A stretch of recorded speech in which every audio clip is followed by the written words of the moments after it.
Hello, hello. Welcome to today's MindSoulful Monday. Hi, I'm your host. I'm Brooke-Sidney. I'm your MindSoulful mentor, your self-love advocate, and your inner voice and soul story coach. And today I'm coming to you live to talk about the power of quiet.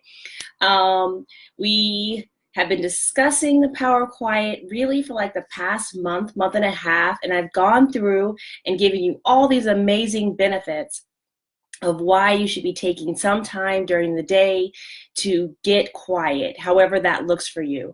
But today what I'm going to do is a little bit different, is I'm going to go through and do somewhat of a recap so that you understand the overarching purpose of quiet, and that I hope it will intrigue you to go back and check out the other Mind Soulful Mondays that actually go into detail.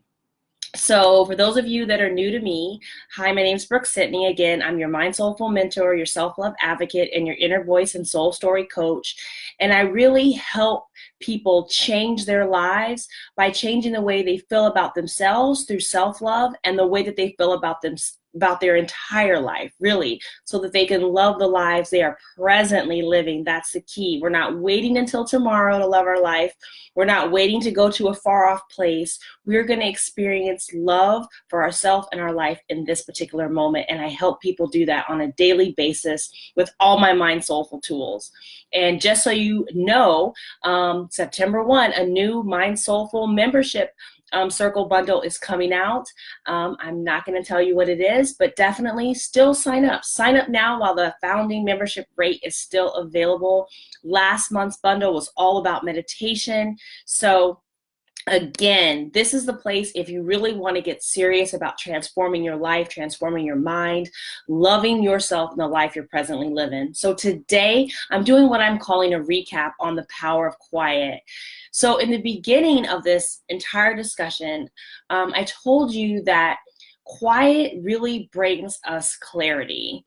In today's world, most of us are running around super quickly, right? Like most of us have very busy lives.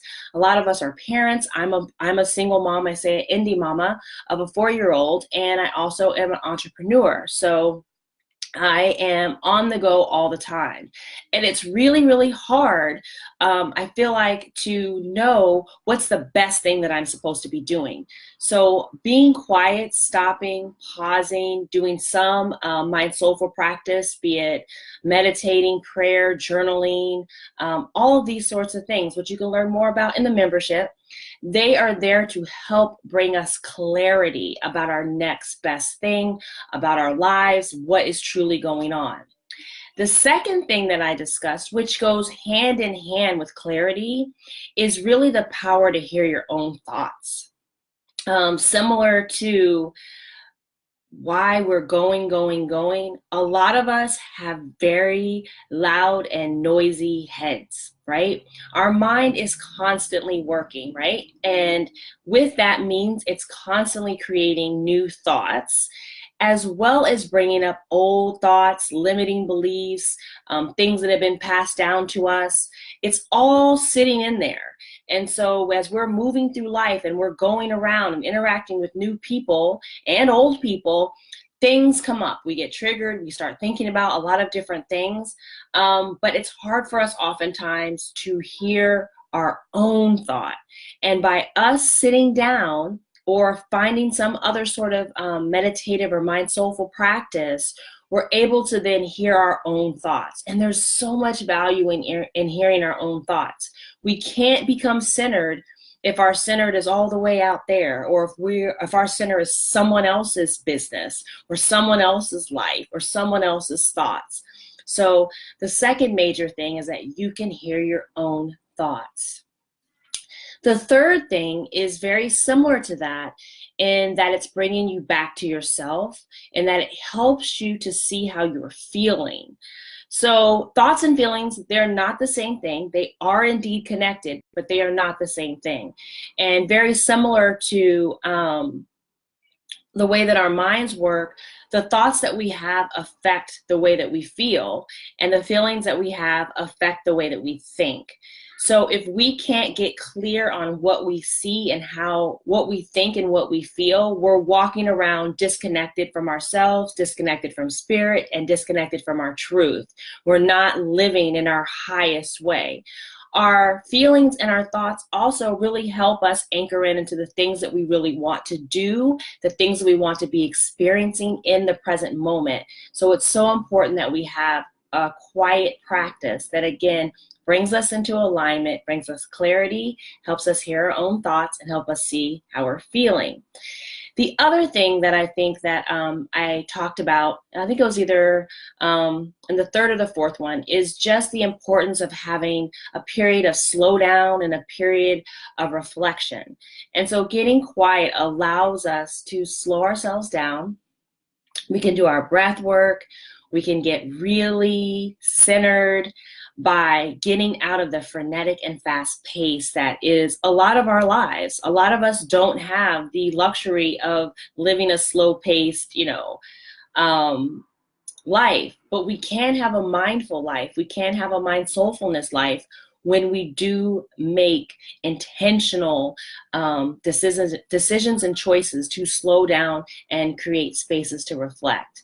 All of these benefits complement each other, they work with each other. So again, having that space to reflect is going to give you greater clarity. It's going to help you hear your own thoughts. It's going to help you tune into what you're truly feeling, right? So the next benefit is that getting quiet and the power of quiet helps you know what you need to do now. So very similar to the clarity aspect, once you're able to get quiet with yourself, you can figure out your next best step. You can figure out what you need to do now. You can figure out if that person who's triggering you actually needs a response, or if it's better just left unsaid. You can figure out, if you should be like, me writing the book, doing the podcast, creating courses, or, doing something completely different. Or even in this moment, who do you want to spend time with? Who do you want to build with? Who needs to go? When you're able to tune into yourself by taking time to be quiet and developing that practice, you know what you need to do next.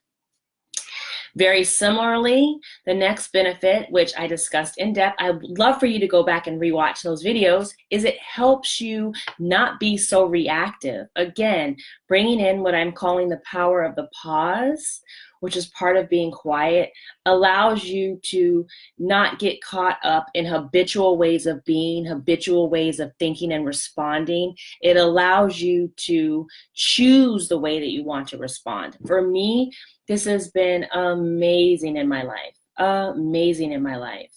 I've gone through a divorce. I've gone through a lot of different trying, challenging things. I've moved a lot, and it's very easy to get triggered and to get upset, to be resentful, to carry bitterness.